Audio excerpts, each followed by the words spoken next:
Lalu lintas orang berkorelasi positif terhadap angka positif COVID-19. Hal ini membuat pemerintah mengeluarkan kebijakan pemberlakuan pembatasan kegiatan masyarakat PPKM Mikro yang terus diperpanjang hingga pertengahan Mei 2021. Bukan cuma itu, di saat libur Lebaran, pemerintah juga memberlakukan larangan mudik. Pemerhati Ekonomi Kantor Perwakilan Bank Indonesia Bali M. Setiawan Santoso mengungkapkan dalam Peraturan Menteri Perhubungan Nomor 13 Tahun 2021 disebutkan bahwa pemerintah melarang seluruh perjalanan lintas provinsi dari tanggal 6 sampai 17 Mei 2021. Artinya bukan hanya wisatawan mancanegara, wisatawan Nusantara pun tidak bisa datang ke Pulau Dewata pada periode ini. Pertanyaan kini, apa yang harus dilakukan oleh para insan pariwisata Bali?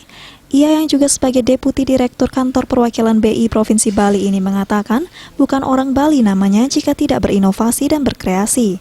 Pihaknya menilai strategi wisata Bali yang dapat dilakukan di masa libur Hari Raya Idul Fitri 2021, diantaranya pertama, mengundang wisatawan lokal menginap di Bali. Seperti layaknya orang di kota-kota besar, orang Bali juga membutuhkan liburan. Bagi orang Bali, kebutuhan ini dapat diatasi dengan cara staycation, yaitu menikmati penginapan, villa di gunung yang sejuk atau pantai di Pulau Bali dengan kendaraan pribadi atau road trip. Oleh karena itu, strategi pemasaran penginapan harus diarahkan kepada wisatawan lokal yang dapat dilakukan melalui media online, medsos, atau dengan memasang baliho di pusat-pusat keramaian kota. Kedua, menunda waktu menginap setelah libur Lebaran. Pemilik penginapan dapat mencegah cancel menjadi delay dengan memberikan special rate atau insentif lainnya. Misalnya mengirimkan souvenir khas yang membuat calon wisatawan rindu datang ke Bali. Ketiga, menyajikan paket makan di hotel, restoran, atau keluarga atau kelompok terbatas dengan harga diskon.